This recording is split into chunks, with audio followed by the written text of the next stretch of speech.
Welcome back to the Supercoach Hub AFL Classic podcast with myself, Scobie Ryan 36, and my dear co-host JG2325. How are you tonight, Joshy? I'm not bad at all. Keen to talk some Supercoach and hopefully get Burns in soon after his second weather event in a couple of weeks. Yeah, so we've got a little update for everyone. As usual, you probably predicted it by now that Pleb is a no-show. He's just, he's genuinely just useless. But Verns is currently underwater. He's got his flippers and goggles on, and he's trying to make it as soon as possible. We'll see what we can sort out. But we're going to talk some ownership. Ownership of players that we think is criminally way too high, and ownership of players that we think is criminally way too low. So we're going to start with the defenders first. And Joshy, you can kick us off, mate. Who's your defender that is just way too highly owned that you think, in your opinion? Well, way too highly owned. He's not that high owned, but there wasn't much that I was looking at the ownership stats and I was like, that's way too high. But Jack Sinclair at 12%. And it's just because of this calf injury that the Saints have said he's going to miss both the practice games. He's touch and go for round one. And even looking at his numbers, he plays 4 of his first 12 games at Marvel this season. And away from Marvel last year, he averaged 98 in 9 games. And when you compare that to 110.7 average at Marvel from 14 games, it's not great. So he's someone that I'm not looking at to start with, especially with that injury. And 12%, I think it's a bit too high. Absolutely nothing wrong with that. I've never been on Jack Sinclair to start the year. That Marvel split from away and home, the percentage of dropped points, it's not appealing in any way, shape, or form. But if he's out, I think Wanganeen Malira might skyrocket in actual ownership. But my criminally overrated player, and when I took these stats, he was at 18%, and he's actually gone up, which is a little bit baffling to me, and that's Kitty Coleman. Now, I think there's a lot of recency bias in that, just basically because of his final series, and he was fantastic. Up until halftime of the grand final, he was sweeping everything, dictating terms, doing literally whatever he wanted. But I think there's a lot of recency bias in that. Currently, when we did the run sheet, mate, he was at 18%, and I think he's actually gone up to 19%. There's a lot of talk about how he's going to average so much more. I think he needs to average a 93 just to make a decent amount of cash. And given that we've got 4 extra trades, I can kind of see the merit to that, but I'm not banking on it. And if he does pop, you can easily just pick him up. There was a lot of talk regarding how Daniel Rich is retired and Coleman's just going to literally do whatever he wants out of that defensive 50. But Rich barely played last year, and it wasn't that much of an uptick. So I'm not buying the Kitty Coleman hype so far. If he does pop, we can easily just jump on him. It's just I'm not loving that right now, and he's a tick under 400k. So almost he's obviously a stepping stone, but I'm just not buying into it right now. We'll move on, mate. Who's your criminally underrated defensive player? Well, you took my man. I'm not going to say who it is did, to keep yes. some suspense, but yeah, I was a bit annoyed by that, so I had to go dig in and look at someone that I've kind of looked at, and it's Jace Bergwijn at 1%. He's going into his 3rd season this year. He's by all reports been training in the ones in both the intra and match sim and all that on the wing. And I think the price tag at 170 odd, it's not great. Although if he can have a better preseason games than a Curtin or a Lazaro, I know he's at the other end or stuff like that, players like that, you never know. So he's one to watch. And yeah, it's just that Port wing spot is open now with Bonner, Dersma, and a few others gone. And obviously they don't want to play Wines there anymore. They want him back in the full-time mid. So just a watch on Jace Bergwijn. I think 1% is a bit underrated, and put him on the watch list, I reckon. Love that, mate. Love that. And as you alluded to before, I did steal your defensive primo that I thought was criminally underrated, and that's Dan Houston. If we're not even considering the buys, I mean, we all know Port have a fantastic buy, which is just absolutely wonderful for structure. But these scores post buy, and you're going to love the Yeah. first one, mate, because I'm fairly sure you were at the game, and he slaughtered the Yep. match winner in the pouring rain. And that's a 156 against Essendon, 85 against Gold Coast. Love this one. A 176 against Carlton, a 120 against Collingwood, a 122 against Adelaide, a 61 down at Alphabet Stadium against Geelong, a 128 against GWS, a 63 against Freo, and a 109 against Richmond. And we all know that they have a fantastic Adelaide Oval run to start off. And we've actually got some even better news than Dan Houston's ownership. We've got Verns. Oh, Verns, how are you, here mate? he is. We're on. We promised everyone you'd be on. You made it. We love the commitment. It's great to see some heart, unlike Pleb. That man's just weak as a wet bag of dog shit. So, what can we do? Verns, who is your criminally underrated defensive player? Straight into it, mate. Oh, gee. He's really catching me off guard here. Wasn't this. Look, I did hear you guys talking about Houston as I was joining in, and I was like, oh, damn. Not Houston. I got to find another. I'm gonna. Your internet is shocking, mate. Is it? Yes, you are cutting in and out. Let's make this quick and sharp. Who's your criminally underrated defensive player?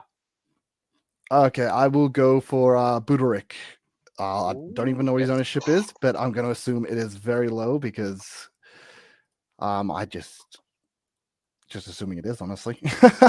Yep, he is at 4% ownership, and I think that got a little bit of an uptick after Dimmer's comments saying that he wants to mould him into the Jaden Short type player, obviously off half back.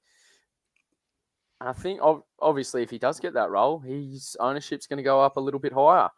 So, mate, who is your player that you think is criminally overrated in the defensive line?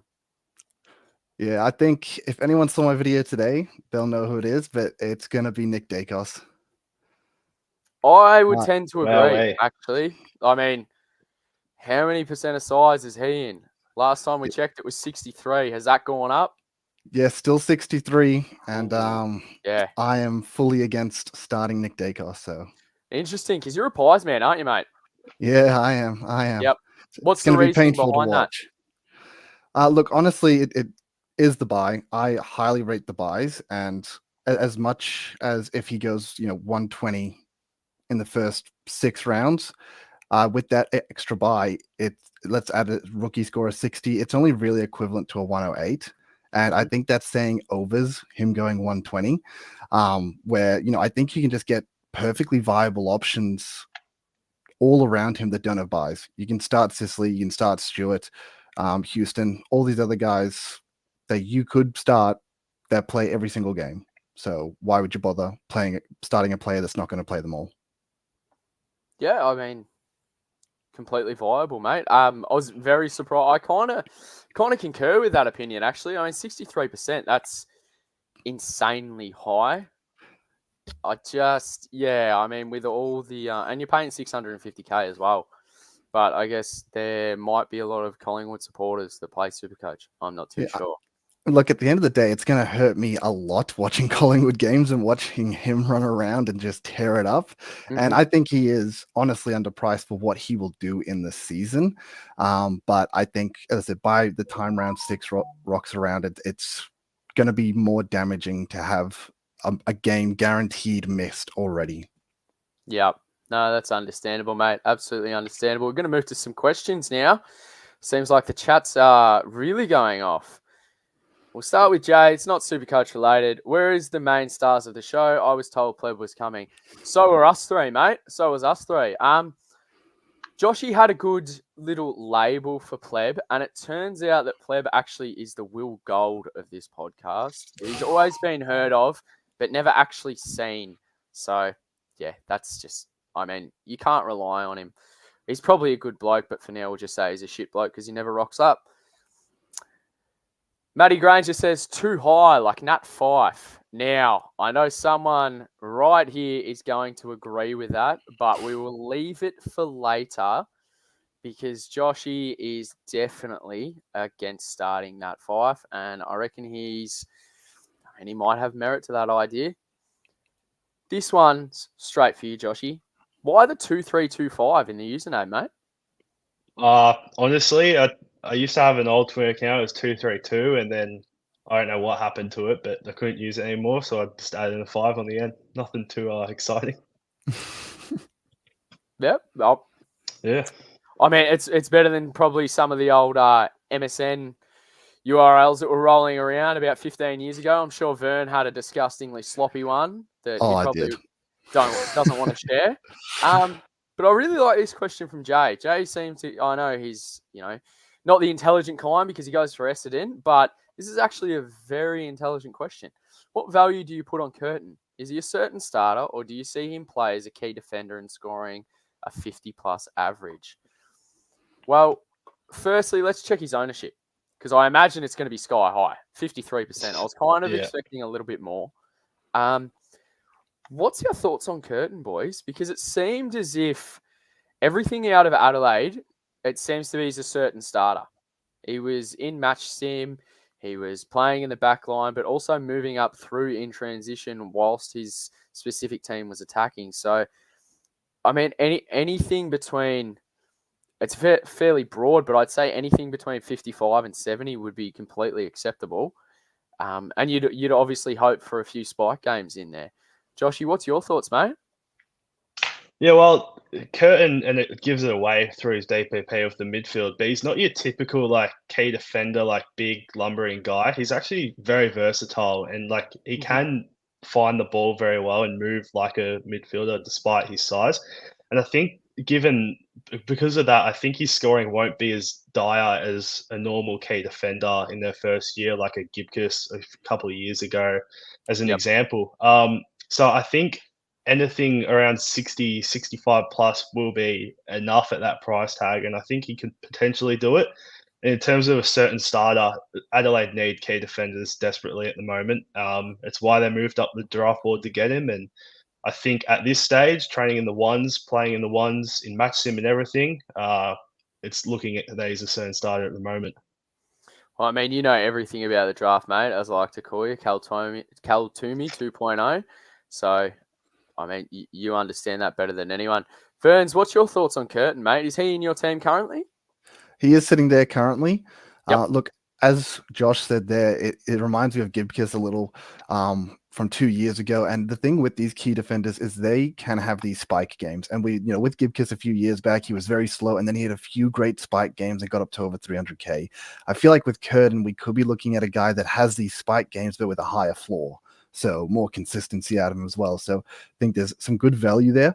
And look, you talk to any Adelaide supporter, and Adelaide just love him. They absolutely adore him. So you'd think that he's almost guaranteed to be playing at that point. Yep, great points you raised, mate. Great points. We're going to quickly move on to the midfielders now. And my criminally underrated midfielder is Rory Laird. Now, time of stat, I guess, looking, we shall say. It's not a very professional term, but he was at 9%, and he still is. Now, for a bloke that dropped a 50 opening round, who I owned, it was disgusting. It was disgusting. But if we can take that out, he actually went on to average 120 on the year. So I just find it almost ludicrous that he's only in 9% of teams. There's a fair amount of people that play Supercoach. But for him to only be in 9% of teams, like he averaged a tick under, literally a tick under 117 last year. And to be in 9% of teams, that's insane. That's insane. Joshy, who's your criminally underrated midfielder, mate? I've got Jack Steele at 11%, and he's a guy that I have had practically all preseason. I don't actually think I've had a version of my team that hasn't featured him. And I don't know. I just think like I might be reading too much into it, but at the BNF last year, he really spoke about how Ross pretty much told him to pull his finger out as a leader, as a player. And he also talked about how much he was battling throughout the year with his injuries. And that kind of showed, like, you don't, at his age, you don't drastically drop off without a reason from what he was doing. Like, we're talking about a guy here who went 2 seasons 120 plus in 2020 and 2021. And then even in 2022, it was a bit of an injury affected year as well. And he still averaged 110. So I think that if you'd take that 110, but the upside is 120, and he's priced at, I think, high 90s, mid 90s, 11% owned, and he is a lock in that midfield. Like, there's nowhere else that he's going to play. I think he is definitely one that's underrated. And just with his scoring, I think the real drop off was his tackling and broken collarbone. Obviously, you're going to probably be a bit more sheepish when you're tackling. So if that collarbone's all healed up, I think there's no reason why he cannot return to 110, 115 plus numbers. Wonderful, mate. Love it. Love it. Verns, who's your criminally underrated midfielder, mate? I know you've been dealing with other things, but yeah. What's off the top of your head? Who's your criminally underrated midfielder, mate? Look, I'm going to put Livatore there, 4%. I think Liver's honestly a gun. Look, he's somebody that I keep tinkering with in my team. He's sort of my downgrade from if I don't go Bont. I'm looking at Liver. I mean, Josh mentioned it with Led. He had Scobie mentioned it with Led. He had a 50 last season. Take that out of his game. Liver got concussed on a 20. You take that 20 out of his game, he goes from 116 to over 120 as well. You know, he's a staple in this Dogs midfield. It's going to be him and Bont. Yes, he's on the wrong side of 30, so that is, I guess, the worrying factor. But I couldn't, I could see him being a Travis Boak where, he gets on the wrong side of 30 and out of nowhere he's finally good. So Libra, I think, could easily reach 120 again, and honestly, getting a bit of a discount on him because of that concussion last year. Yep, wonderful, mate. Wonderful. He'd win the award for the sloppiest tats in the AFL. That's 100% certainty right there. We're going to move on to players that you think are criminally overrated.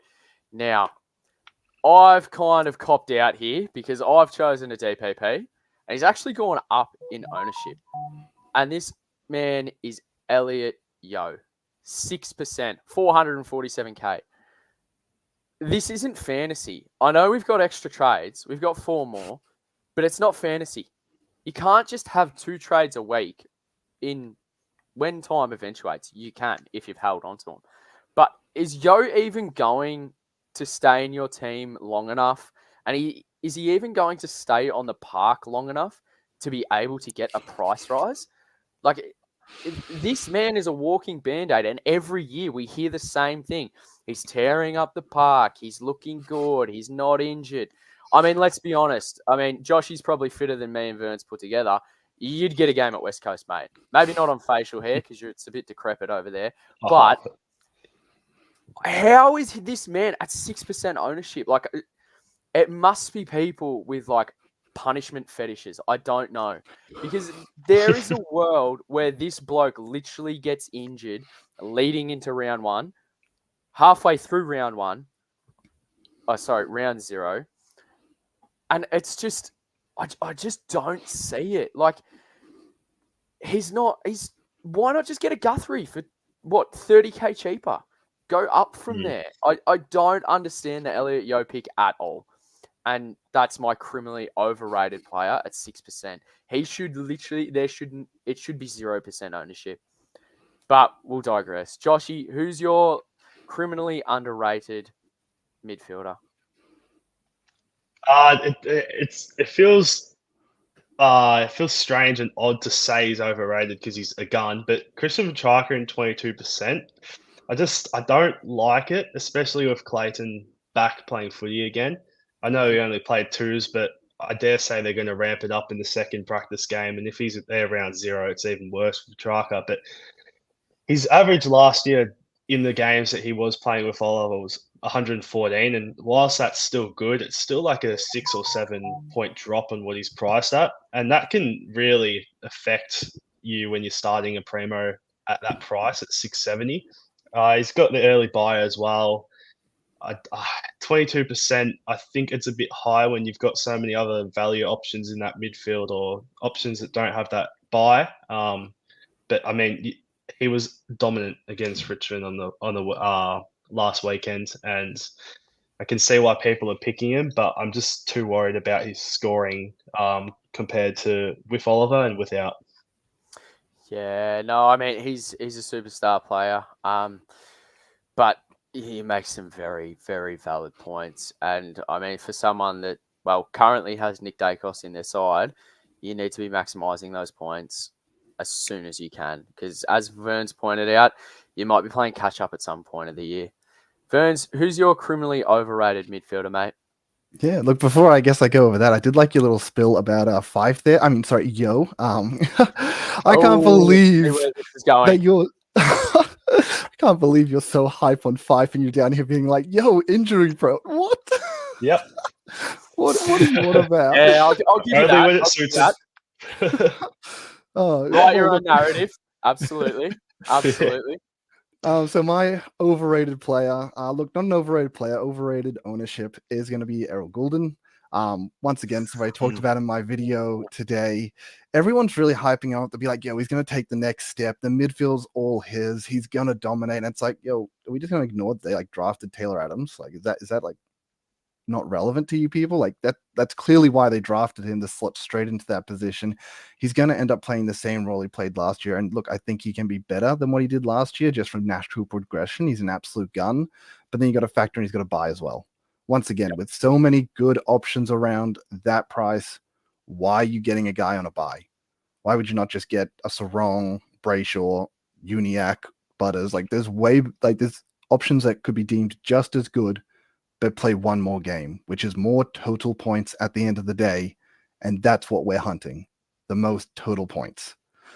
So yeah, Errol Goulden overrated at 26%.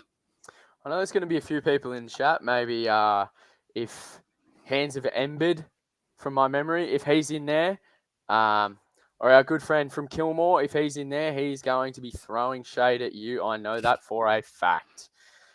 That was wonderful. Absolutely wonderful. We're going to get to some comments now. Global, it's fantastic to see you here, mate. You're an absolute MVP of this chat. How can we bring Dacos/Green in if they come out with bangers 130 plus? I don't know. I think unless you're planning on a sideways trade, you just suck it up and hope that they get tagged. And then you wait a couple of weeks after it for, I guess, their price to drop and that break even will go sky high. And then obviously that's when you bring them in. Joshy, what about yourself, mate? Oh, I completely agree. But listening to you two talk about Dacos before, it was the exact same reason why I wasn't starting him initially. But as soon as that news came out about Blank going down and now Denver Granger Barras, I really worry about Sicily.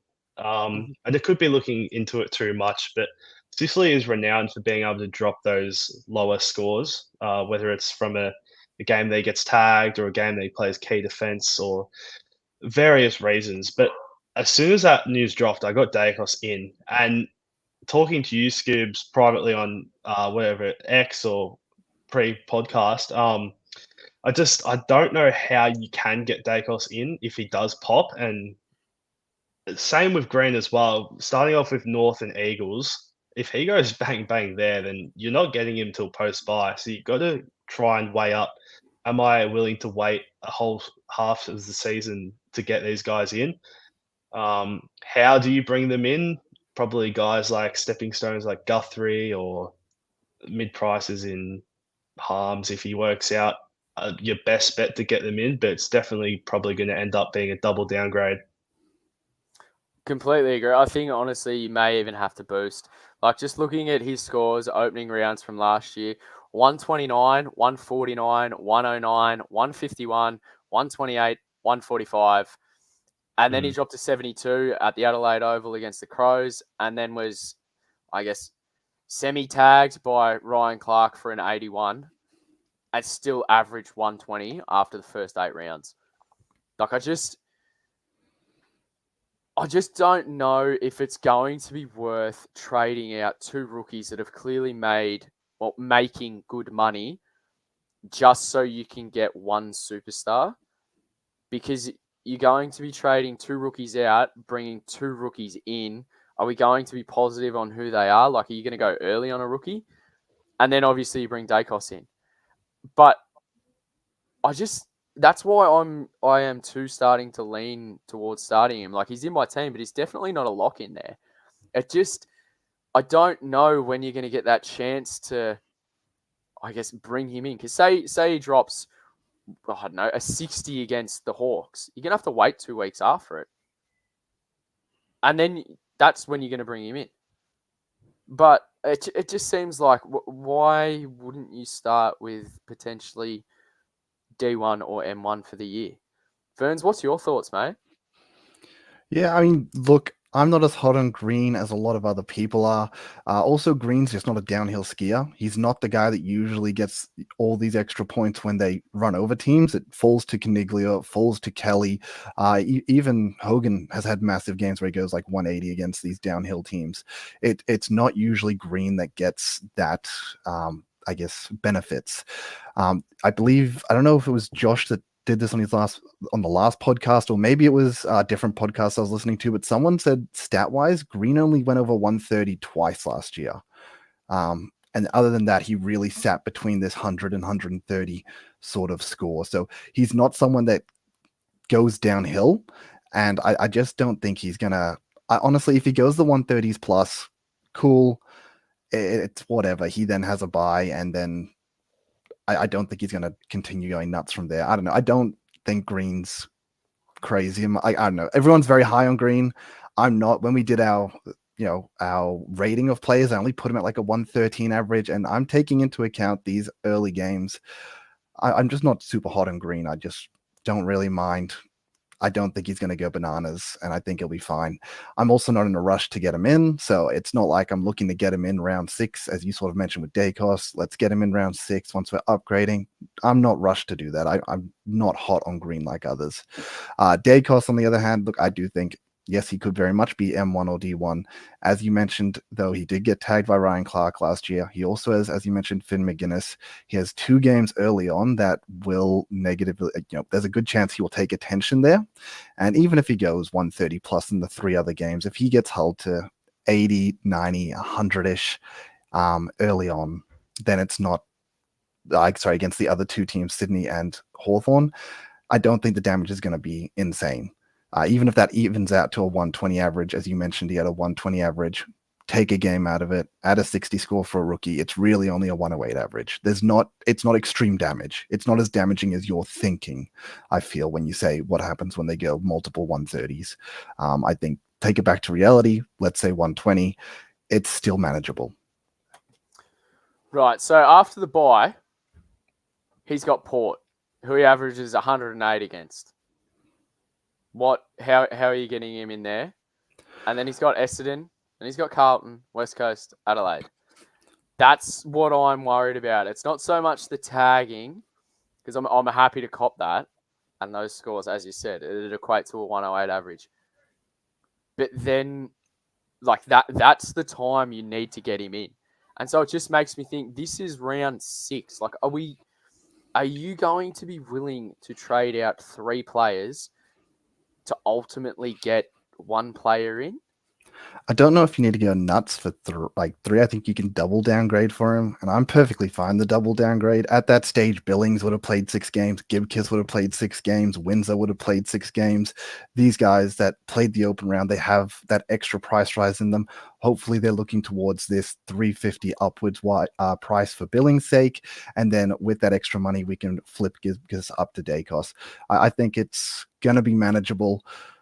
I think at the end of the day, you're going to be upgrading that round nevertheless. And if you're planning on upgrading to someone that's 550k, are they really the best premium? Do you really want them in your side? Like, why are you upgrading to someone that's not top of their line? We're going to be upgrading to the top of the line irregardless. So what does it matter? Yep. No, great counter argument. Absolutely. And a name you just mentioned brings us on to the next question. Matty Granger says, Buderick or Coleman, Harms or Billings? 1-word answers, gentlemen. Buderick or Coleman? Neither for me. Joshy, who are you thinking? No one from Buderick and Coleman. Verns, Buderick or Coleman?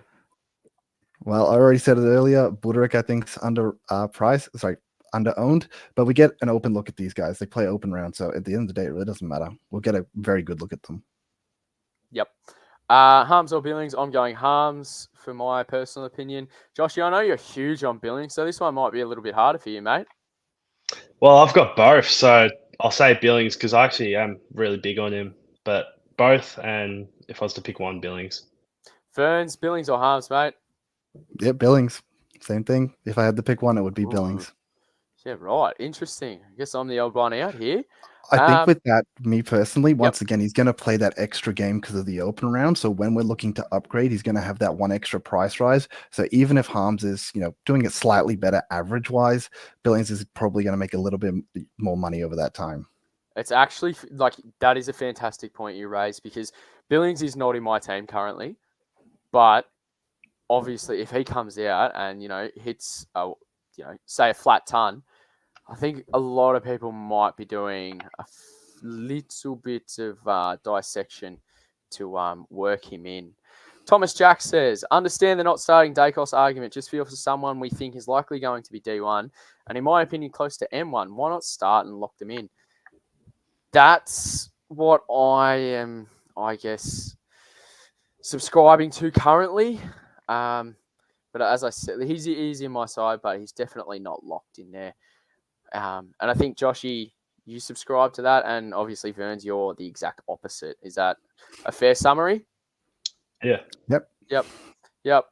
Jay sent in, Sean Manor currently at 56% ownership. What is his chance of playing round one? Well, he's actually not over the age of 53, so it's probably closer to 0.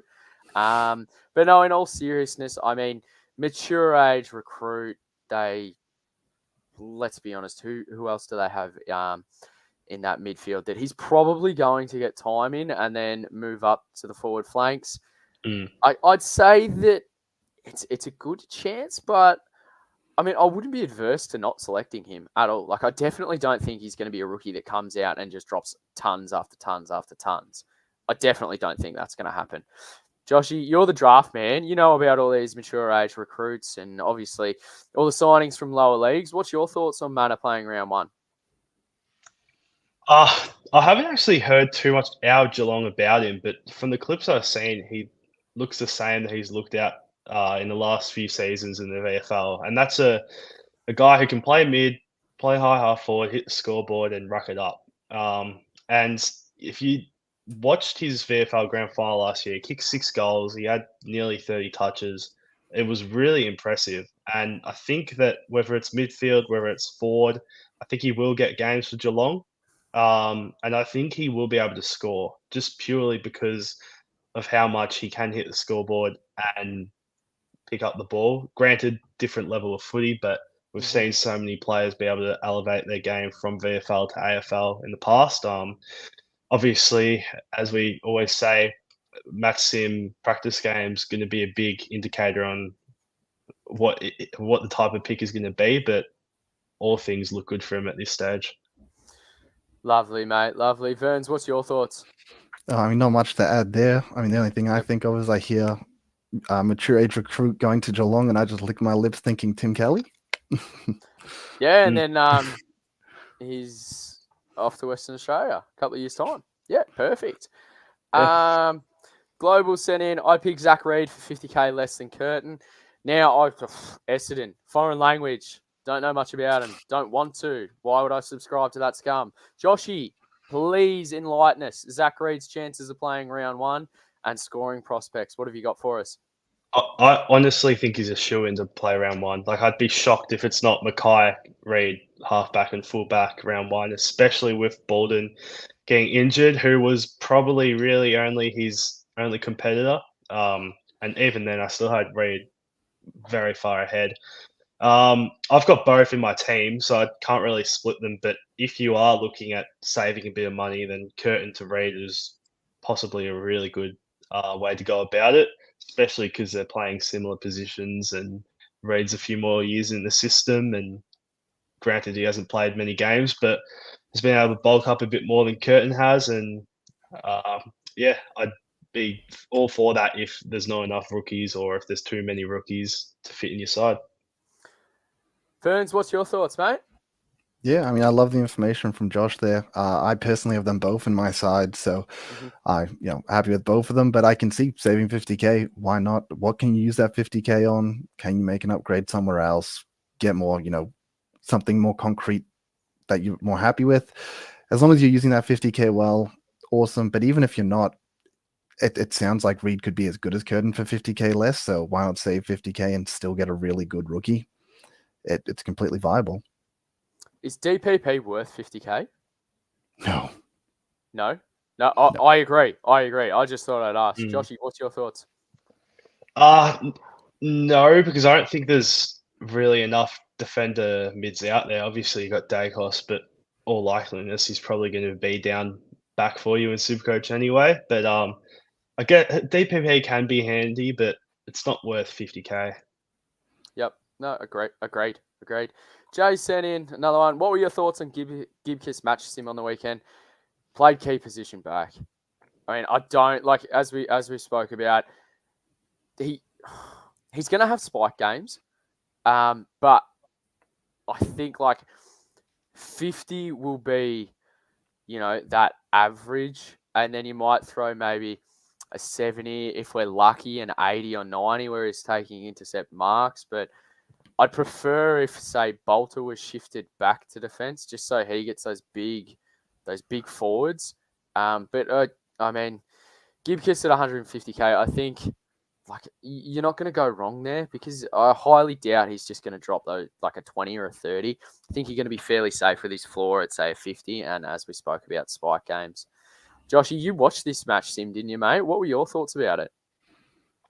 Well, he was very good in the first 20 seconds. Pretty much Yes, he 20 was. seconds in, took an incredible intercept mark, and then I thought he was pretty quiet after that.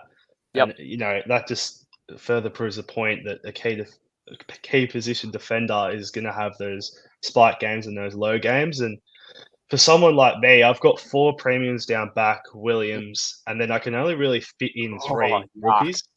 Yep. Yeah, I know you don't like Williams, but in my structure, I can only fit in 3 rookies, and at the moment, it's Caulfield, Curtin, and Reed. So Yep. for me, I'd actually have the opportunity to rank those rookies that we got back there, given I'm only fitting in a few in. And Gibcus is the one that I'm missing out on at the moment. I don't think like you'll be. I think it relates to our talk about a certain forward a little while back. That if you don't own him, I don't think he's going to literally destroy you. Mm. And I don't think you're going to be scrambling to get him in before his first price rise. Ferns, what was your thoughts on Gibcus on the weekend, mate? Yeah, I mean, look, as you said, first 20 seconds, gets that awesome intercept, pause the video, go add Gibcus to your team, go back to watching the video. But look, I did, like, as Josh said, he got a little bit quiet after that. I've only seen the first 2 quarters, but it didn't look like he did too much after that. As you said, he's a key defender. If you have somebody else in that slot, it's really not a big deal. It's really just a job security thing. We know he's going to be cemented in that Tigers 22. We know he's going to be playing every game, even if his floor could be a bit low at times. And we've seen it in the past where he's had spike games. We've seen him get up towards 300K. So we know he can do it. So there's history on his side as well, rather than, maybe picking rookies that don't have that, previous history. Also, side note, against Williams, picking 5. What? Spoiler, I'd much rather watch Freo than, this literal definition of the earth, Carlton. God, you're biased. It's ridiculous. No, absolutely not. I mean, seeing Carlton choke a prelim was almost better than winning a flag. And don't tell me Just I'm quickly, wrong. Yes, Corey mate. made a great point in the chat and completely reminded me. Ethan Phillips in the mix now, and that is actually who I have at D8. I've got Kurt in the midfield now, so I guess it further makes Gibcus down the list for me. And I think Sicily highlighted the other day, and I'm fairly sure this was before even Phillips was on a list, that is it Jai Sarong, Caleb's brother, has actually been doing some fairly good things at training, and obviously is a defender.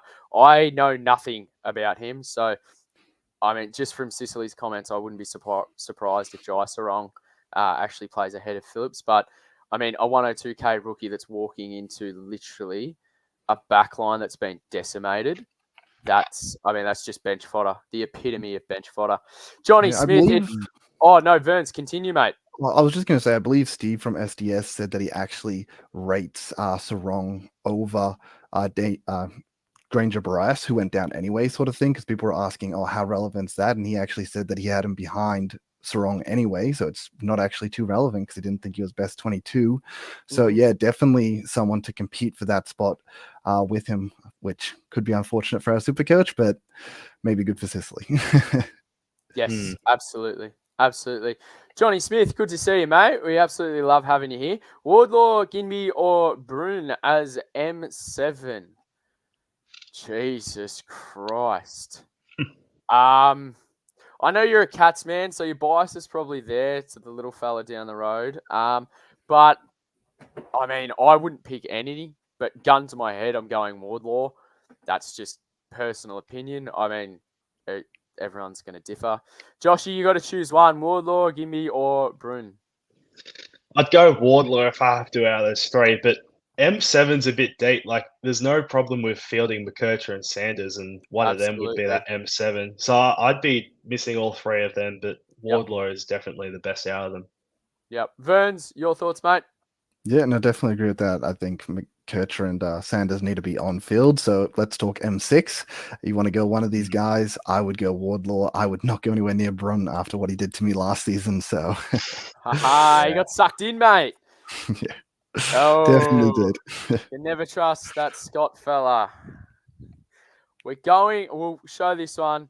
Scoobs, I'm surprised Taylor Adams wasn't your overrated. Wow, my goodness. If that's not segue of the year, I don't know what is. Because we're going to move on to the forward line now. And this is going to be controversial, but I've got three. Three that stood out to me that are just so overrated. It's ridiculous. Absolutely ridiculous. McRae of the Jackson variety is still in 32%. Now, from all reports, he tried to join main training and then left, and as he left, shook his head. So, I don't know how much people read into body language, but to me, that says absolutely no way in hell are you going to be right or firing on full cylinders for their first game of the year. No way. No way at all. Now, Jay, thank you so much because you just made this so much easier, mate. Next two are the two Sydney boys that they've recently picked up. James Jordan is at 21% ownership. Oh, no idea how, because I highly doubt he's actually going to get a crack into that midfield. Like they have so many coming through there, and they're going to have Mills coming back after his idiotic incident. You can only have so many chefs in the kitchen, or else it doesn't work. And the other recruit they had, Jay, you mentioned it. I will never knock this bloke for his courage, for his commitment and his leadership. But I spent 9 years watching this man trying to just dart these 45-degree kicks into the center and watch opposition teams pick them off and just go straight down the other end and score in a heartbeat. Taylor Adams should not be allowed to kick a Sharon. It should just be folklore that he shouldn't.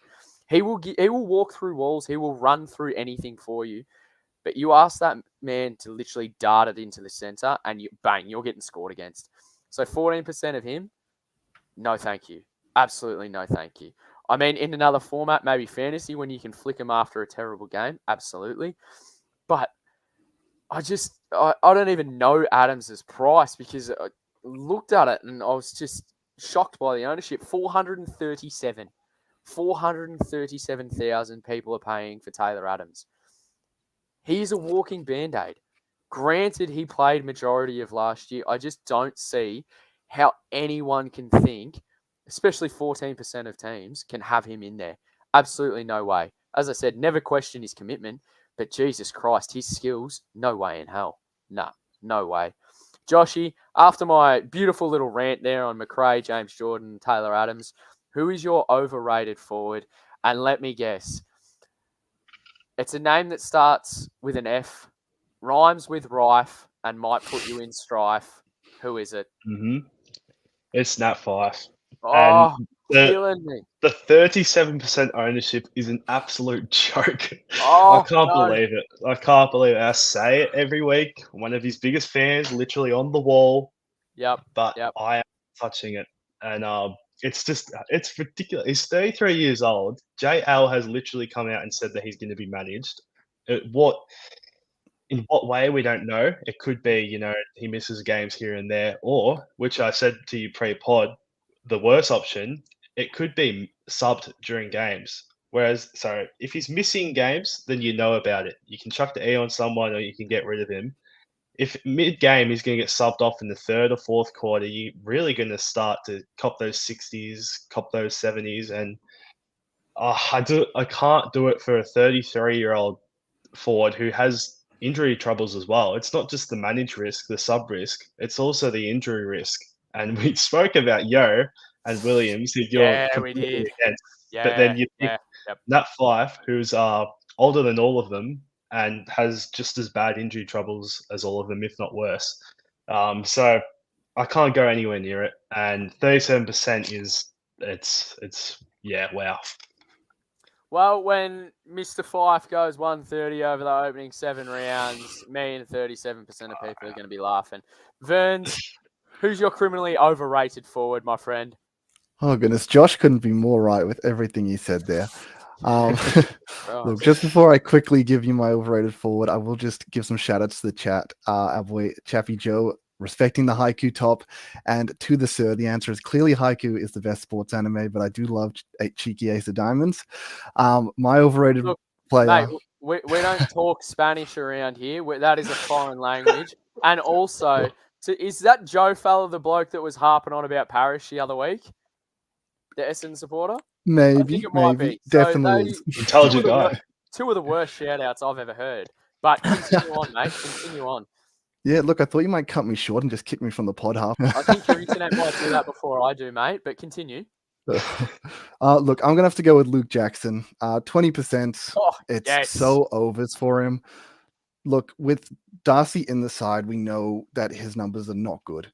And with the way that it works with the new ruck rules, it's not going to favor him either. It's going to favor these guys that are more stocky, than less athletic, but they're much stronger in the contest. It's going to favor those guys, not Luke Jackson trying to run in and jump over the top. So it doesn't favor him in the ruck contest, which is going to naturally hurt him.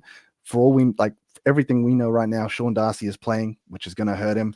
He's overpriced at this current stage. The only reason people are picking him is for his buy, and if they're going maybe for the non-playing player in R3 and they're looking at flipping him that way, which I guess that makes sense, but nah, you're paying so overs for him. It ain't worth it. Wait for Darcy to come down, upgrade him later on. Simple. Wonderful, mate. And criminally underrated forward, mine is a rookie at 133k, and that's Alex Sexton. If he's going to be running off that halfback flank and has been endorsed by Dimmer to do so, I am all for it, because it's the easiest position on the ground to score Supercoach points, and you are just going to gull it up a la Aaron Hall. It's proven that it is so easy to score back there. And when we check statistics, he was at 10%. I've no idea what he's at now. He's at 11%, so he's gone up 1%. But I just think that's insane. Even with the early buy, that is literally the definition of a gift. Joshy, who's your criminally underrated forward, mate? Dusty at 9%, and he is the one that if I end up going a forward premium that I'm seriously looking at with Flanders. But yeah, even Uze came out today and said that he's going to play more mid-time. And I know you hear that every single season about so many players that never eventuates, but I think it's genuinely going to happen with Dusty. And the reason I think that is Uze comes from the Ds. He saw how Melbourne initially were using Petrarca as that forward mid-split, and then how well it worked when they actually put him in there full-time. And they've been rolling with that for a few seasons now. And I just think, you've got a Brownlow medalist there that finished the year really strong last year, 118 average. I think it was over 7 or 9 games once Dimmer had left and he was under McQualter. And it's just proves that he's still got that scoring in him if he can play that role. And I think he's going to get it. And it's been said by Baker and by Bolton and other guys that the players are going to make way to get him in there. And I think he's one at 9% that really needs to be looked at if he gets a preseason game in or in round 0. But yeah, he's one that I'm looking at if I do start a forward premium. And he'll absolutely break your heart when he pisses off to New Zealand for his 2-week stint, won't he? Yeah. Verns, who's your criminally underrated forward, my friend? Oh, look, maybe he's not. Nah, he's going to be underrated. I'm going to put Jack Billings there. If Fife can get the 37%, Billings should be higher. Like, just comparing the two, he's cheaper. He's going to honestly less likely to get an injury risk.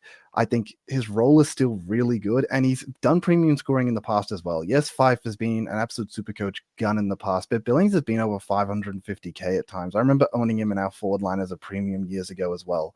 So he shouldn't be underestimated as someone that could, definitely come out of the gates and put out scores towards the ton. I don't think he'll get, to the ton or anything like that, but he could be better than Fife, cheaper, less risk. So I'm going to put Billings there at only 20%. Love it, mate. I mean, there's every chance in the world that Billings comes out and does well. The opening round, and I just go 5 straight to Billings, and then completely. I do not want to hear you do. Yeah, no, you cannot. Ooh, yeah, you can't back out now. You got to double down. I mean, yeah, it's going to be interesting. I think I'm turning him. I can see it. I can see that he's starting to think, maybe Fife's not the one. I mean, Fife probably won't go 130, but realistically, he's just looking at the name and Fife as F1. Like, let's be honest, he's not dropping anything lower than a 105. We've got 8 minutes to get through some questions because we want to wrap this up quick, smart. I agree with Global. Walsh is overrated in an ownership perspective, especially with that modified training program. Joshy, yes, no, agree. Yeah, completely agree. That news that came out today is a big caution, especially with that early buy round. Verns, what's your thoughts, mate? Yeah, no, I agree. At the end of the day, you can pick him up after his buy when he hasn't even changed in price. So don't need to start him. Chill out. Get him later in the worst case scenario. And the thing is, if you have a fallen premium, say you start a premium that ends up faltering, you just downgrade them to Walsh. People are talking about doing these flips. You don't need to do these flips. You start with Davis, Uniac, Butters, whatever, Brayshaw. Something goes wrong, go down the Walsh by round 3. Easy. Perfect, mate. Perfect. Corey, lovely to see you in here, mate. Thoughts on who is the best D6 rookie as Hall now played 2s? Yeah, that was not good. My D6 rookie is currently Gibcus, but obviously that can be changed with Caulfield. Nothing set in stone. Joshy, who's your D6 rookie? I've got Curtin at the moment, but could easily become Bergwijn after a few preseason games. Perfect. Verns, who's yours, mate? Also got Curtin sitting there. Lovely, lovely. The Sir 420, good to see you, mate. Is Lockie Neal being slept on? No, just because of the injury interrupted preseason, and we all know about that Brownlow curse that floats around. Joshy, your thoughts? Neal being slept on, mate? Nah, you hit the nail on the head. Injury interrupted preseason, Brownlow curse, and even winning the Brownlow, which was a joke, by the way. He didn't even average that well last year, and I think the correlation with Dunkley coming in is a big watch. Yep, agree. Verns, what's your thoughts? Neal being slept on, mate? No, not at all. I definitely agree with Josh there. I mean, Dunkley come in. Why not just pick Dunkley over Neal, in my opinion? Once again, also around to buy player. Something goes horribly wrong, you can always sideways to them if they go out of the blocks. Amazing. Yep, perfect. Global, I'm thinking about going 5 primo defenders with Williams at D6. Ooh, I can see merit to that, but that's very deep. Very, very deep in my opinion. Joshy, what's your thoughts? I completely agree. I've got 4, which typically any other year that's too much. But I think if you're going 5, it's going to be very hard to fit in the top 6 defenders because you're pretty much banking on predicting the top 5 defenders, and every single year it changes. So I think 5's flirting with danger. Yep, agreed. Especially if you're starting the Essendon superstar that's going to average 115 for the year and be top 3 defender after DPP rounds come in, but we'll leave that for another time. Verns, what's your thoughts on this, mate? Is the general consensus just that it's a bit too deep?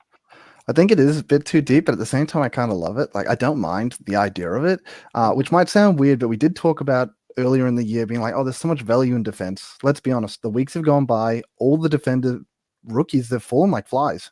We're starting to run out of them to a degree. There's not that many of them that are really viable at this stage. We're getting all this value in our forward lines. There's a bunch of mid-price premium, well, I guess mid-prices that we want in our midfield as well. So if we're, saving all this money in our midfields and our forward lines, then we have all this spare cash to splash in the defense line. As you said, it's risky because you're kind of predicting, so many of them. I do think we play with 23 premiums these days, so you can get away with still upgrading 2 of them, towards a D7 at the end of the day. But look, I don't hate it. Don't hate it. Wonderful, mate. Corey, again, wonderful to see you, mate. Sarong and Brayshaw play 2 more games than Goulden up to round 13. I know this isn't a question, but it is a very good highlighted point. I think Brayshaw is actually extremely underpriced. We would just love to throw that one in there. Verns, this is dedicated to you, mate. Is that a stripper pole behind you? No, it is just a privacy screen. Just definitely don't have the room set up, and probably just going to keep it for the future, honestly. Make life easier.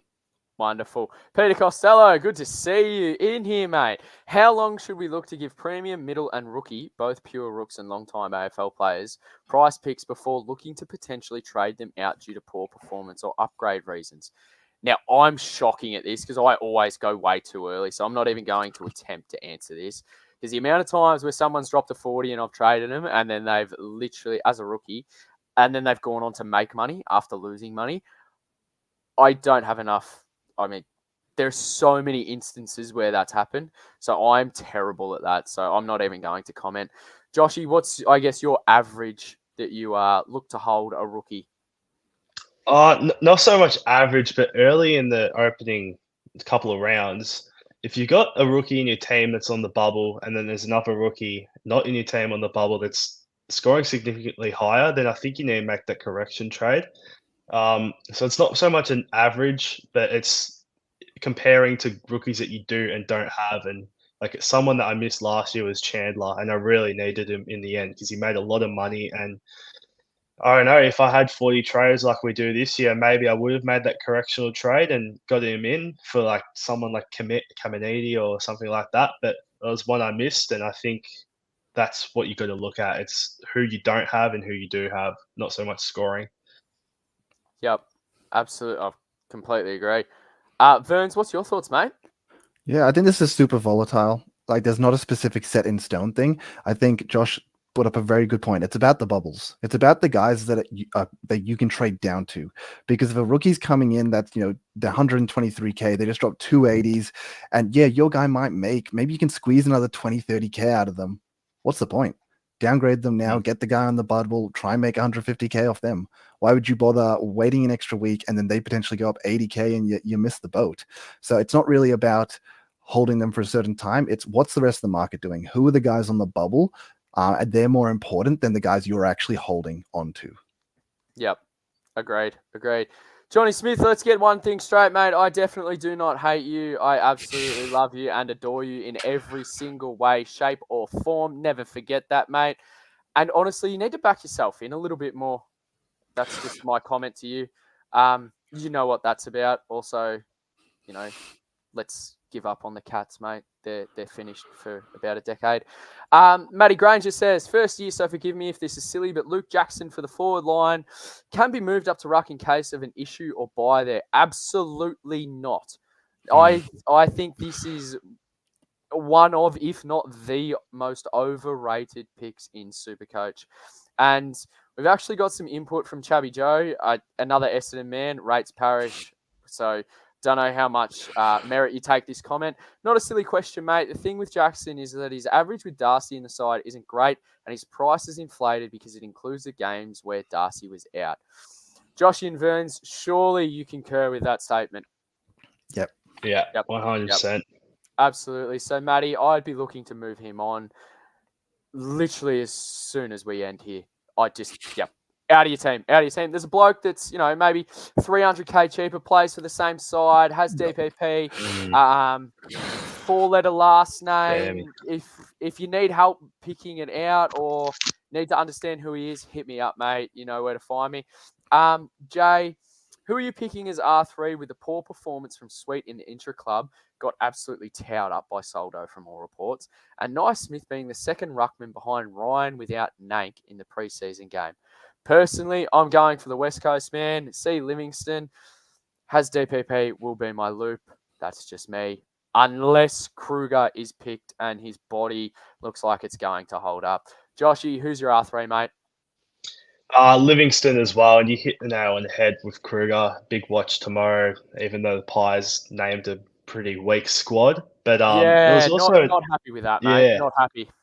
Yeah, it was quite annoying. But also one to watch is Ethan Reid at 170k, not as a ruckman, but I actually saw that he was playing as a key defender in the ones for the Suns in the match sim. So take that as you will. But Caleb Graham was on the other side in the twos, and if you can get a first year player playing key defense in the starting side, then potential option at R3 maybe. Absolutely. Verns, who's your R3 right now, mate? Yeah, it's currently Conway. Just because more or less you can go down to anyone from there. Holding him means I don't have to blow up my structure. If he ends up getting named and he's looking like someone that we need to start, I don't want to blow it up. We're going down. It makes life very easy. It means I have a bunch of money if I really want to play with the rest of the team to upgrade. But yeah, I get to keep my structure this way. Absolutely, mate. Johnny Smith's going to absolutely love that. Huge Cats fan. Absolutely loves them. And he's got another question in here. Who's the best pick for captaincy, Loop, lads? C. Livingston, mate. 102k rookie, R3, as we just spoke about. I think we all agree on that. Is that a fair statement? Absolutely. Yeah, no, I agree with that. I don't think you have to do a loop considering the first 6 rounds you're going to have 4 buys. But if you're going for one, definitely Livingston. Yep, wonderful. Jay says, JG, who do you predict to be the Ben Cunnington of 2024? I know you were quite big on him going into round 1 last season. Yeah. The amount of DMs that I got about Ben Cunnington this, Ben Cunnington that, my God. Explain yourself. Everything statistically and also role-wise looked perfect for him. But yeah, he significantly burnt me, and my prediction is Taylor Adams, and it pretty much identical price, I'm pretty sure. And as you were saying before, I cannot believe he's in 14% of sides. And we were saying on the last pod, he didn't have many CBAs last year, but even in 2022, with 65% per game, he only averaged below 80. So he's my prediction for this year to be the Cunnington. Lovely, mate. Lovely. Jay sent in, Scoobs, our dear friend Grant wants to know your thoughts on Short and Bolton. Neither are on my radar, so to speak, but if I had to choose one of them, it's probably going to be Short, just because he's touted to be going back to his old role. If that eventuates, I don't know. All we've heard is that it's going to happen, and I just bank on that that's more likely than Bolton actually going through that midfield on a consistent basis. In my opinion, Bolton and Dusty should be absolutely locks in in that midfield. We've spoken about it so many times that they literally have no X factor in there. But yeah, I wouldn't pick either of them. I mean, Short's 558k. If you could knock 75k off that, then definitely a possibility to start him. But obviously you can't. And Bolton at that price, I mean, again, just take 230k off it and get 5. Simple. What else do we have? Oh, Tony's in here. Love to see you in here. Yes. We've got Chubby Joe. And yes, I'm the Don supporting the parish pick. Well, I mean, he's a bit of a prick as well because he plays for Essendon. How could I forget you, mate? I never forget a fellow delinquent. Tim, English ownership is only 10%, criminally underrated. Now, Johnny Smith actually started with him last year, and it was a masterstroke because he just popped. Do we think that's criminally underrated? Because I don't. I'm going to say I don't. Well, I mean, it is underrated when you look at his average. Like, I think we are disrespecting how good his season was last year. But when you've got Conor Grundy, I just can't see a possible way how you couldn't go down that route. And you've spoken about in the last couple of pods as well, the price that it costs to have Grundy and Gorn. It does so much for the rest of your side. And honestly, you're going to get similar output. I reckon both of them are going to be really good next year as number one ruckman. I Oh, this year, sorry. agree. Yep. No, completely Mm. concur. Verns, what's your thoughts, mate? Yeah, I also concur with that. I mean, what more is to say? Gorn and Grundy at an absolute premium price. Like, how can you go past them? Nothing to say that you're negative about English. English is probably still going to be R1, but when you could save 150, 200K for guys that are really going to average not that much less, why wouldn't you? Yep. Absolutely. Absolutely. Chubby Joe, Sexton's made the back cover of a Gold Coast newspaper, lock and loaded in my forward line. Saw that before we went on tonight. Absolutely agree. Hence why. Oh, look at that. I saw the Perfect. comments, so I got it up ready. No, and hence why he was my criminally underrated forward line player. We've already spoken about that. We don't need to go back there. Global, Joe has locked Guthrie. In my opinion, Guthrie is the best stepping stone in the game, even though I have only owned him for one game, and that's when he did his shoulder when he was sitting on 99 at halftime. What's your thoughts on Guthrie, Joshy? The more I've got him in my side, the more I really like the pick, but he's my avenue to Flanders if I start F1. So if Flanders goes off, then I'm going to have a really big decision to make. Yep. Verns, what's your thoughts on Guthrie, mate? Yeah, I do like Guthrie. At the end of the day, there's so many good mid-price players around that margin in the midfield, though, and we just can't have them all. So look, that he's not in my team currently. If I went with 8 midfield premiums at that 400K price, he would definitely be in there, but not how it's going to go. Lovely, mate. Lovely.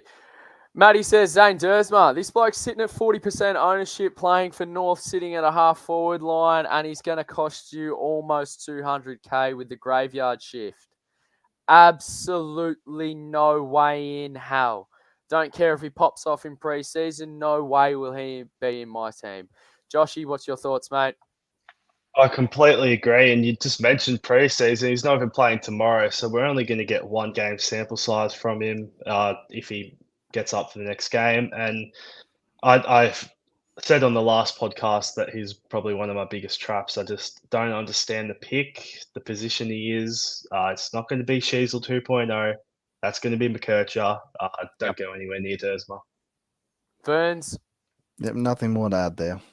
Perfect, mate.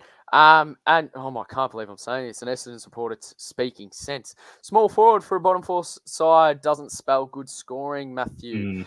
Chubby Joe, I don't know what you've done since last time you were in the chat, mate, but you're coming up with some sense. I love it. The only thing I will add here is the benefit. It actually benefits these kind of players having these extra buys. And I know that sort of sounds weird, but what it does is forcing this best of 18 situation. Say, for example, Rochelle a few years back, he ended up having a 90, then a 20, then like a 90 again. Imagine if we had that in a best of 18 situation. Yeah. You would get his 90, you would move out his 20, you'd get his 90 again, and then you'd move out his shit scores. And you get the best of these high volatility scoring games as well as miss out on these worst ones. So it's actually a better season to take a bit more of a punt on these I guess key forwards or small forwards or guys that they have potential to have blow up games, even if they're going to have these absolute bottom tier floor games. Can see the merit to that, but there's also, I'm looking at Lazaro, Windsor, Finn McRae, Manor. You've got Sexton there as well. I just 190. Yeah, look, I'm not making the pick, and I don't agree with it. I just thought I would put that out there that it's actually a better year for them than any other. Yep. No, I agree that it's a better year than any other. 40%. I don't understand that at all. Maybe that's an auto select. I'm not too sure. Global underrated is merit. Absolutely, he's if we're talking splits, pre-buy and post-buy, this man is the undisputed king of that. And as soon as Essendon have your buy, Josh, you'll know better than anyone. Merritt is number one on your shopping list, and you need to get him in there. You need to get him in there. Joshy, anything to add to that, mate?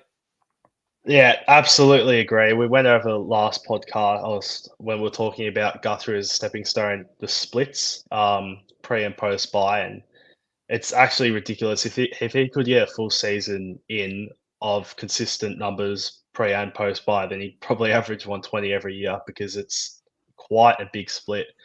And he is underrated, but don't go anywhere near him at the start. He's got McGuinness round 1, Winhager round 3, and criminally, statistically and historically, a really slow starter. And with potential tags, it won't go anywhere near it. Ferns, what's your thoughts, mate? Yeah, sounds perfect to me. Let's get him in round 7. Wonderful. Corey says, hope North beat the Pies tomorrow. I will be there. Mate, I hope you have an absolutely fantastic time there. And to be fair, I think you probably will, because we've literally rolled out one of the most disgusting squads I've ever seen. No disrespect to the boys, of course. But yeah, on a scale of, 1 to 100, I reckon that squad probably has a strength of maybe a 65, if that. So I would not be surprised if North win. Absolutely wouldn't be surprised. Johnny Smith has highlighted Conway won't play round 1. Stanley will be rucking. We also have Sullivan and SDK to ruck if needed. The reason I've brought this up is because there's a defensive rookie at 162k. O'Sullivan. Is there any love for him at all? Joshy, what's your thoughts, mate? I don't think he'll be rucking. He's a tall guy, but he's never played ruck in his draft years, I'm pretty sure. But SDK would probably be a relief ruck if they don't pick Conway. But I think Conway actually is a pretty good chance to play round 1. Yep. But Sullivan, they've lost to Sava, so they do need another key defender. So you'd watch that, but don't expect any ruck minutes. Burns, what's your thoughts on O'Sullivan playing, mate? Yeah, honestly, I haven't really heard too much about him, so whatever Joshy says, just follow that. Wonderful, mate. Wonderful. Except for when he rips out on Fife. Michael wants to know our thoughts on D'Ambrosio with the Hawks injuries.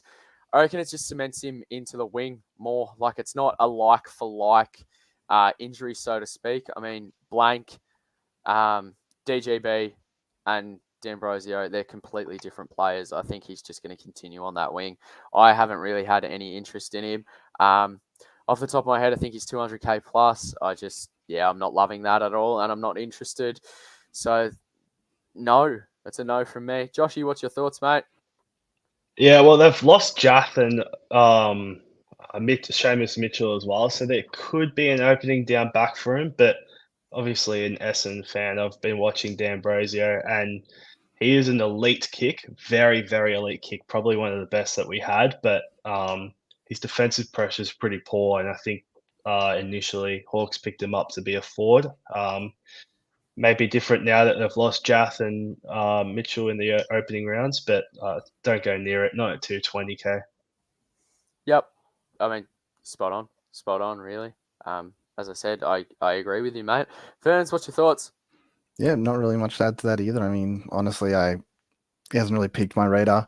I mean, definitely a name that, like, when you scroll past, you notice it. But there's nothing that I've just I haven't had him in my team once, and I don't plan to. Yep, wonderful. Thomas Jack, how many round 0 players is too many? I'd go anywhere, and I know this is broad. If we're talking premiums, I think 3 is way too many. But overall, because you got rookies in there as well, I think 6 or 7 is just way too many, I think. Joshy, what's your thoughts, mate? I tend to agree, but I think it's more you got to look at which ones share the same buy, and go off that. But yeah, like myself, I've got Gawn, Grundy, Dacos, Harms, Billings, and Williams, so I'm not exactly completely disregarding them.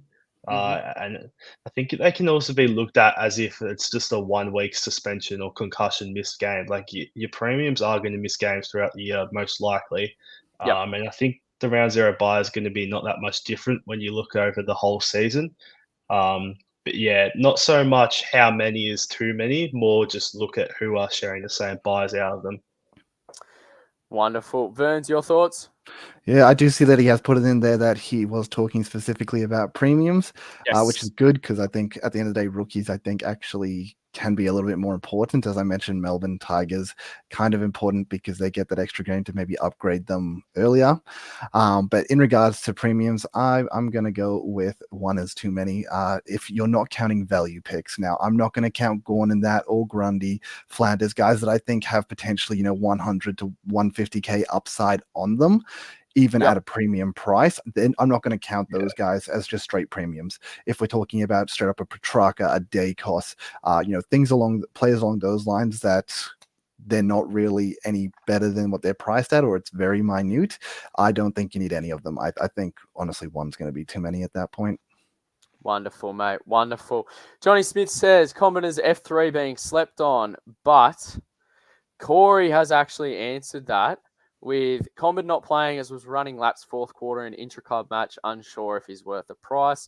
I think that answers that completely. Zane Lee Hooray. God. Thoughts on Taylor Adams and Dylan Moore? Well, Dylan Moore's got glandular fever, so that's a no. And Taylor Adams, as I said, watched him for 9 years, missing targets. Definite no for me for 430k. No. No on both of them. Joshy, yes or no? No on both, and really disappointed Moore got the glandular fever because I was pretty keen on him. Absolutely. I think he had at least maybe 10 points upside there. Verns, thoughts on Taylor Adams and Dylan Moore? Well, I think Scobes just looks at the Taylor Adams comments and clicks on them so he can rag on him a little bit more. But no, I do agree. I love the bloke. Absolutely loved his commitment and I guess his contested ability. But you watch him get that ball in his hands and try and direct it down to his foot, and you just know that it's a turnover. Global, we're going to wrap up shortly. What's your strategies with the boost this year?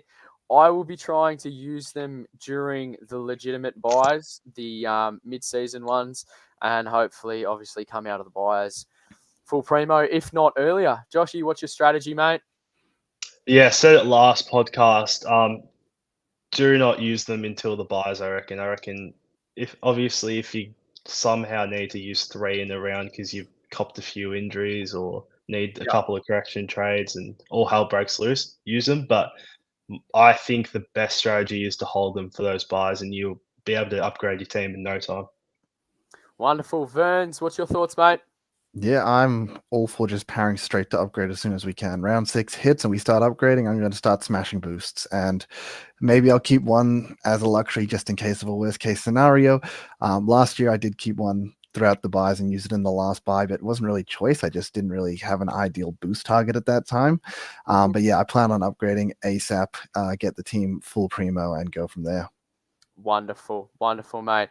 Johnny Smith, this bloke's had every player under the sun in his side, dead set. If Fisher is playing round 1, any of you picking him and over who, Fife, Billings or Harms?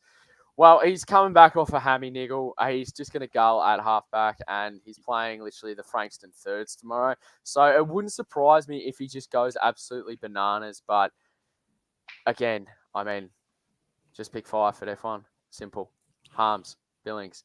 They're so much cheaper. They're literally 100 to 130k cheaper than Zach Fisher. I mean, yeah. And I mean, I know new club, change of environment, but I'm not. I was big on it, but that injury and modified training program, like I highly doubt he's going to play every single minute tomorrow. They're going to modify him, put him in cotton wool and get him right for the start of the season. So that's a no from me.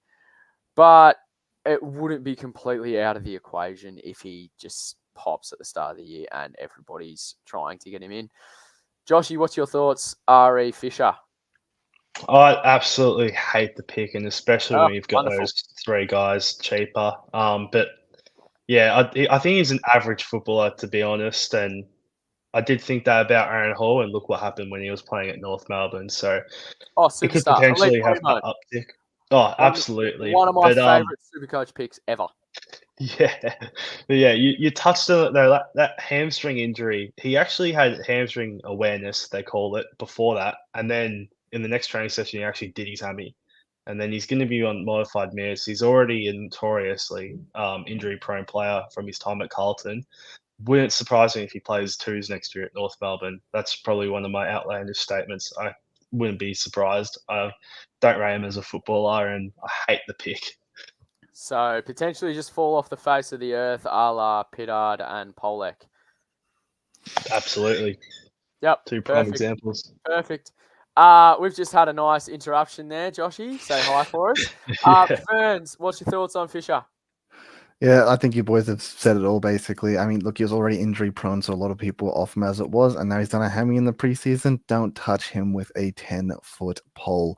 Maybe in 2 years when he's down to 123K and maybe skims back into the team at the start of the season, but not right now. Yeah, I mean, completely plausible. You'd hate to think it, but completely plausible. We're going to end with Matty Granger. This has been awesome. I've really enjoyed this podcast. Thanks, guys. Well, we try to do it every Tuesday night, and that's going to conclude our ownership podcast. As usual, thank you so much to everyone that joins in consistently every single week that asks fantastic questions. The ones that we can read out, the ones that we can't read out, that we have a sly little giggle about. Verns, thank you so much for wading through that, 10-foot puddle that you had out the front of your house just to make it on here. Thank you so much. Everyone, we're available on YouTube. Like, subscribe, hit the bell. You know what to do. Subscribe on Spotify. Join the Supercoach Hub on Discord as well. There's a lot going on there with the discussions. There's a lot of news going in there. They've set it up really well, and it's not just for AFL as well. The link tree's in the bio. And Joshy, thank you so much for becoming one of the staples of this podcast, seeing as Verns sometimes has weather issues. It's Will Gould, actually. Will Gould. Yes, and obviously Pleb, who knows if he's actually a real person or not. We don't know. Continuously lets us down, so it's always good to kick him when he is down. So, thanks, Pleb, for being an asshole and not rocking up once again. But thank you if I so could much just jump everyone. in And yes, quickly. You need to share something. I'm just going to be sharing the league code with everyone that hasn't already mate. joined. It is just with me, Josh. Pleb is in there, or at least a team that says the Pleb. And that's just going to be 964786. So if you haven't already joined that, jump on in. Perfect. So once again, thank you very much for everyone joining in. You can find me on X at ScobyBryant36. Always happy to bag some Carlton supporters. No, we can't do that. We're politically correct around here. But if we want to rip into someone like Zach Williams, then I'm sure we can do that, in the DMs. But Joshy, where can everyone find you on Twitter, mate? Just on X at JG2325. And who doesn't love ripping into Carlton supporters? Absolutely spot on, mate. Verns, where can we find you? I know you post some good content for what's concluded the NBL season, mate. Where can we find you? Yeah, so you can find me at X Verns_SC or on YouTube at just Verns Supercoach. Did drop a hour-long video earlier today, so feel free to go check that out. Absolutely. And one final thank you to everyone who's joined. Thank you so much. You know what to do. Like, subscribe, join us Spotify, Discord, Linktree, and just have fun listening to us all. So thank you very much. We'll see you next Tuesday. Goodbye for now.